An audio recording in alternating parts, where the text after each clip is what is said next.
जब मैं मार्केट से घर आई तो मैंने देखा कि जीजू घर आए हुए हैं और मम्मी पापा के साथ बातें कर रहे थे। मेरी दीदी 8 महीने की प्रेग्नेंट है।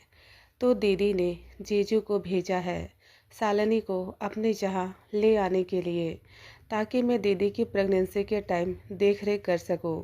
दीदी ने फ़ोन पर ही मम्मी पापा से बातें कर ली थी और मम्मी पापा ने मुझसे इजाज़त ले ली थी। तो मैंने कहा था कि मैं चली जाऊंगी, मुझे कोई दिक्कत नहीं है और मैं दीदी के साथ कुछ समय बिता सकूंगी। जीजू को मैंने नमस्ते किया और जीजू ने भी मुझे नमस्ते किया। जीजू की निगाहें मुझे आने बहाने देखते रहती है। उनकी नज़रों से साफ पता चलता है कि मुझे लेकर उनकी फीलिंग कुछ और है। मेरे जीजू इतने स्मार्ट हैं कि कोई भी लड़की उनकी दीवानी हो जाए।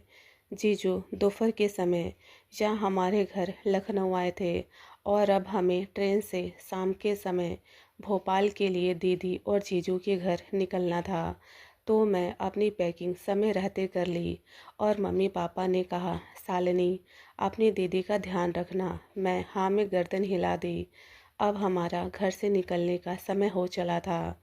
जीजू ने कहा, सालिनी हमें स्टेशन करीब पहुंचने में आधे घंटे लग जाएंगे।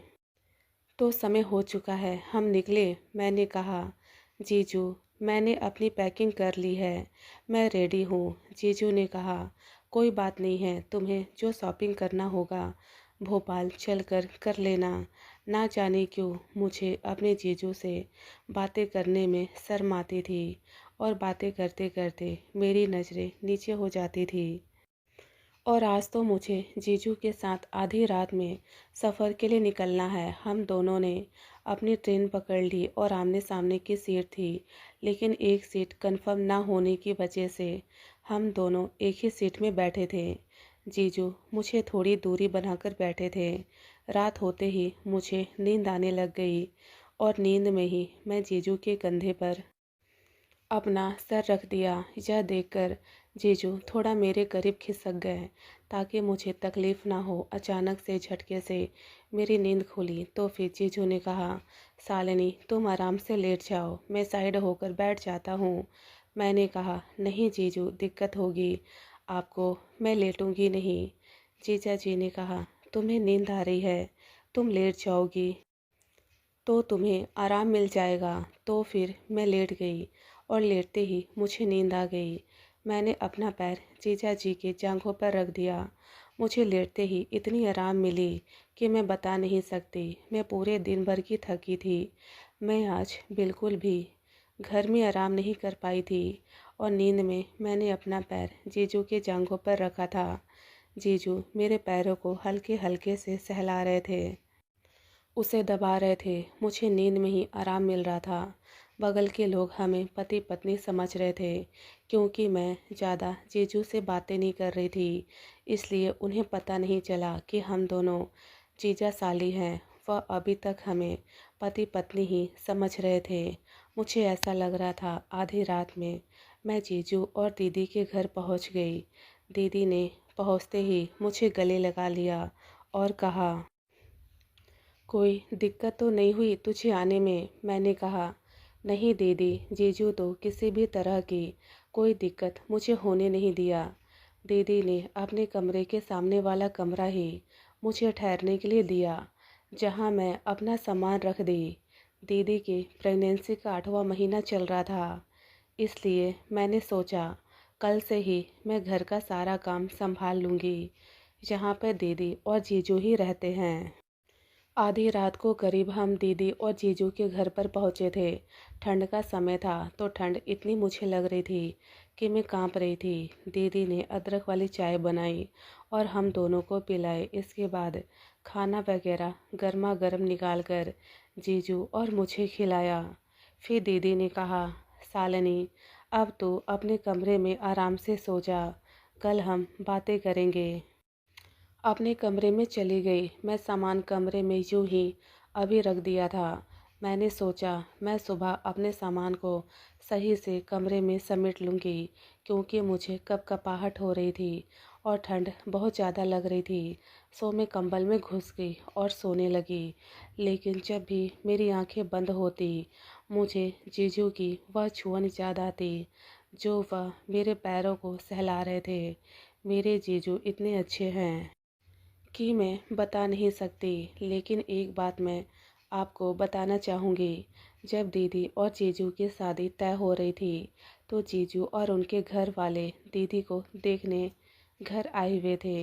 मैं चाय नाश्ता लेकर के जीजू और उनके परिवार के लिए जैसे ही हॉल में आई, तो जीजू की नज़र मुझ पर पड़ी और मैंने पहली बार ही इस समय जीजू को देखा था। तो मैंने उन्हें देखकर हल्के से मुस्कुरा दिया। उन्हें लगा मैं ही वह लड़की हूँ जिससे उनकी शादी तय होने वाली है। जीजू के माता पिता ने मुझसे कुछ बातें की और जीजू हल्के से मुस्कुरा रहे थे। फिर थोड़ी ही देर में माँ ने कहा, शालिनी जाकर दीदी को बुला लो। तो मैं दीदी को उनके कमरे से बुलाने ले गई और बुलाकर हॉल में लाई, तो जीजू को पता चला कि मुझे नहीं, मेरी बड़ी बहन से उनकी शादी की बात चल रही है। यह बात जीजू ने मजाक मजाक में ही मुझसे शादी के बाद बताया था। तो यह सुनकर के मैं शर्मा गई थी। मुझे नींद नहीं आ रही थी। कंबल में गर्माहट के कारण मुझे अच्छा लग रहा था, लेकिन मेरे दिलो दिमाग में ना जाने क्यों जीजू का चेहरा घूम रहा था। ऐसा लग रहा था कि काश जीजू जैसा लड़का मुझे भी मिल जाए। कुछ देर के बाद मुझे प्यास लगी। मैं उठ कर के किचन की ओर जाने लगी। तभी दीदी के कमरे से कुछ आवाज़ आ रही थी। ना चाहते हुए भी खिड़की की झिर्रियों से मैंने झांक करके देखा। दीदी और जीजू आपस में लिपटे एक दूसरे को चूम रहे थे। यह देख कर के मेरा मन मचल गया और मैं पानी पी के अपने कमरे में आ गई और मेरी आंखों से नींद कोसों दूर थी। सुबह हुई। मैं नहा करके जैसे ही वॉशरूम से बाहर निकली, इस समय जीजू कमरे में आए। वह मुझे देखते ही रह गए। मैं तौलिए में लिपटी थी। जीजू एकटक मुझे निहार रहे थे।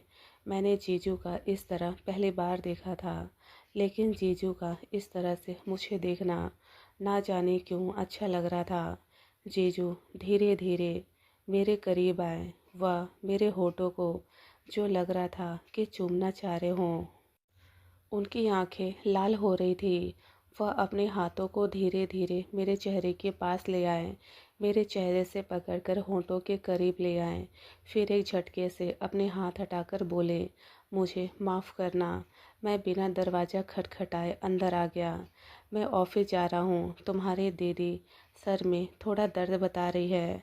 मैं नहीं जाने वाला था ऑफिस, लेकिन तुम्हारी दीदी ने कहा हल्का दर्द हो रहा है, कोई बात नहीं, आप ऑफिस चले जाओ तो तुम देख लेना। मैंने कहा जीजू। इसके बाद जीजू ऑफिस चले गए और मैं यूं ही बिस्तर पर बैठ गई और मैं सोचने लग गई कि काश मुझे जीजू मेरे होंठों को चूम लेते। लेकिन खैर, इसके बाद मैं कपड़े पहनकर दीदी के पास गई और घर के जो बचे हुए काम थे वह सब मैंने कर दिया।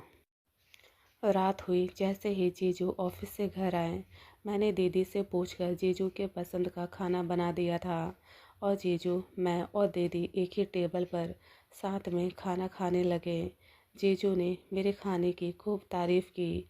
यह सुनकर मैं शर्मा गई और इसके बाद कुछ बातें करके हम तीनों थोड़ी देर मिलकर टीवी देखें। इसके बाद अपने अपने कमरे में सोने चले।